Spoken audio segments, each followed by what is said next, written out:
సాయిబాబా.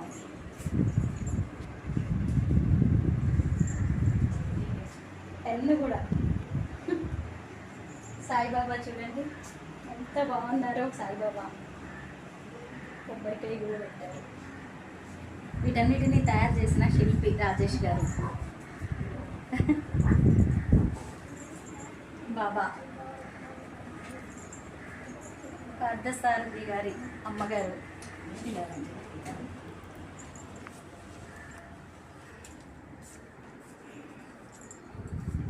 శోభా నాగిరెడ్డి గారు, మెల్లిగా శోభా నాయుడు గారు, పుల్లారెడ్డి గారు, ఒక పంతులు గారు ఇక్కడున్నారు. సాయిబాబా గారు. బాబా